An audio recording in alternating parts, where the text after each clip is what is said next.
देवेंद्र फडणवीस जी मुख्यमंत्री का मिठाई खाए थे एक दिन पूर्व। 2 घंटे पूर्व तक जो है वो तैयार थे शपथ लेने के लिए मुख्यमंत्री का, लेकिन फिर जो कुछ घटनाक्रम हुआ वो सबके सामने है। आजीवन सत्ता में बने रहने के लिए बीजेपी नहीं आई है। आज न कल उन्हें सत्ता से जाना पड़ेगा, उसके बाद फिर क्या होगा। जो लड़ाई तेजस्वी यादव जी लड़ रहे हैं उसको मजबूती प्रदान करने के लिए वो आए, सबका घर वापसी हुआ। वो सारे हमारे थे, अख्तरुल इमाम साहब भी हमारे पार्टी से निकले। अपनी अपनी राजनीति है, अगर वो कुछ कह रहे हैं तो उन पर कोई टीका टिप्पणी हम नहीं कर रहे हैं। हो सकता है भविष्य में वो भी हमारे साथ हो। बिहार में कौन लड़ रहा है सांप्रदायिक शक्तियों के खिलाफ, इसके लिए बोलने की जरूरत, बताने की जरूरत लोगों को नहीं है। नमस्कार, मैं हूं सीमाब, आप न्यूज़ फॉर नेशन देख रहे हैं। महाराष्ट्र की जो राजनीति थी वो बिल्कुल हंगामा जैसी थी, लेकिन कल जब देवेंद्र फडणवीस की जगह एकनाथ शिंदे ने मुख्यमंत्री पद की शपथ ली तो सबसे ज़्यादा अगर किसी ने सियासी मज़ा लिया तो वो राष्ट्रीय जनता दल था। अपने ट्विटर से लेकर के फेसबुक अकाउंट पे उन्होंने देवेंद्र फडणवीस को मुबारकबाद दी और कहा कि इस देश के पहले अग्निवीर होने की हार्दिक शुभकामनाएं। हमारे साथ बात करने के लिए पार्टी के प्रवक्ता मृत्युंजय तिवारी हैं। मृत्युंजय जी, वहाँ जो हुआ सो हुआ, आप लोग क्यों मज़ा ले रहे हैं? नहीं, मज़ा तो हम लोग क्यों लेंगे। हम लोगों ने तो बताया, शुभकामना दिया। देवेंद्र फडणवीस जी मुख्यमंत्री का मिठाई खाए थे एक दिन पूर्व। 2 घंटे पूर्व तक जो है वो तैयार थे शपथ लेने के लिए मुख्यमंत्री का, लेकिन फिर जो कुछ घटनाक्रम हुआ वो सबके सामने है। तो ठीक ही हम लोगों ने कहा है कि पहले अग्निवीर वही बने हैं, इसमें मज़ा लेने वाली बात नहीं है। उनके ऊपर सटीक ये बैठता है कि भाई पहले सेना भर्ती प्रक्रिया में जितने वर्षों की नौकरी थी उसको 4 वर्ष कर दिया गया। अब यही काम उनके साथ हुआ। तो अब देखिए, ये बात सब लोग, पूरे देश की जनता ने देखा कि महाराष्ट्र में जो कुछ हुआ, कि किस तरह से भारतीय जनता पार्टी एन केन प्रकारन सत्ता में बने रहना चाहती है, चुनी हुई सरकार को अस्थिर करती है। ईडी के दम पर, सीबीआई के दम पर, इनकम टैक्स के दम पर सरकार को अस्थिर करती है, और फिर सत्ता के लिए सारे लोक लाज सिद्धांत नीति, उस सारी विचारधारा को ताक पर रख करके वो कुर्सी पर बैठती है। ये ठीक लोकतंत्र के लिए नहीं मानते हैं।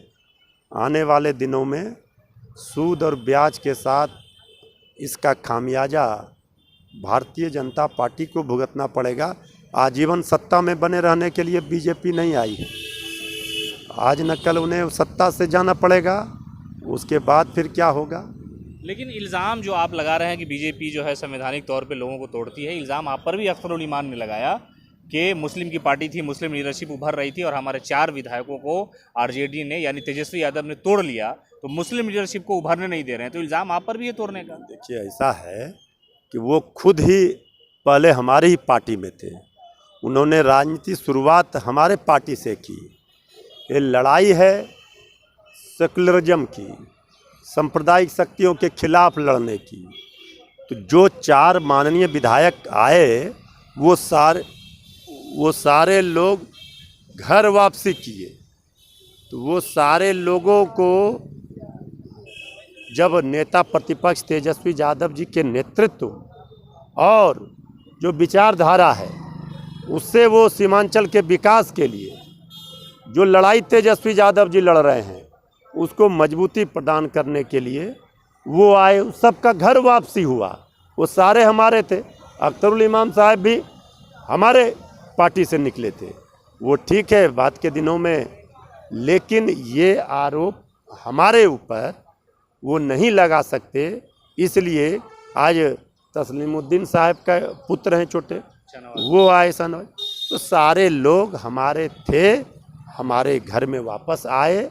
और रही बात जो सेकुलरिज्म को मजबूती प्रदान करने की बात है, जो धर्मनिरपेक्ष और सामाजिक न्याय की बात करने वाले, उनमें विश्वास जताने वाले लोग हैं, वो देख रहे हैं कि तेजस्वी यादव जी इस लड़ाई को लड़ रहे हैं, तेजस्वी यादव जी में अपना भविष्य देख रहे हैं, इसलिए वो साथ आ रहे हैं। तो मौजूदा वक्त में अख्तर उल ईमान और ओवैसी जो है वो सेकुलर नहीं है। देखिए, हम किसी पर टिप्पणी नहीं करेंगे।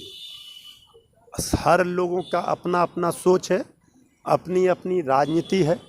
अगर वो कुछ कह रहे हैं तो उन पर कोई टीका टिप्पणी हम नहीं कर रहे हैं। हो सकता है भविष्य में वो भी हमारे साथ हों।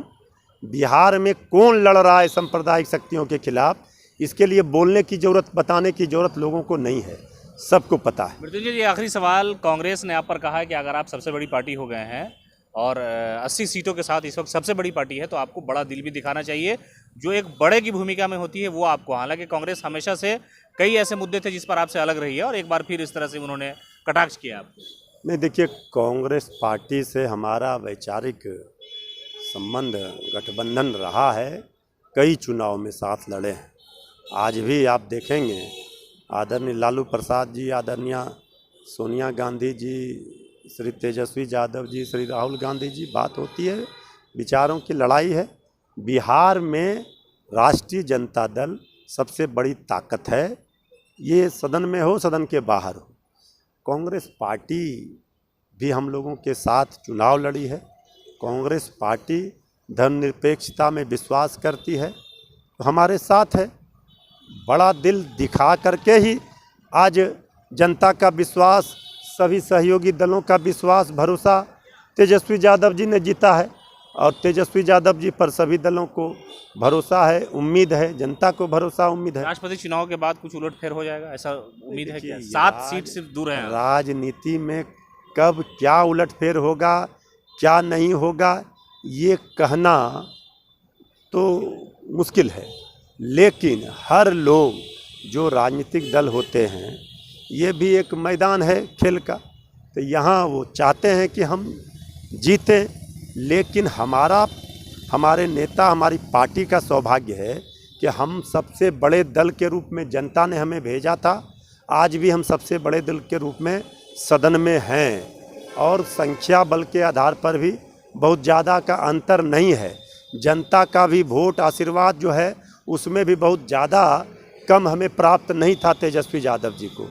ठीक है कि सरकार नहीं बनाने दी गई, जनमत का चीरहरण हुआ, लेकिन हो सकता है कल क्या हो नहीं हो, इस पर अभी कुछ भी बोलना। तेजस्वी यादव जी को, हमारी पार्टी को चिंता है जनता की, ना कि सत्ता की। तो आपने सुना, ये थे मृत्युंजय तिवारी, जिन्होंने कई मुद्दे पर बात की और देवेंद्र फडणवीस को लेकर उन्होंने कहा कि उनको अग्निवीर बनने की हार्दिक शुभकामनाएं।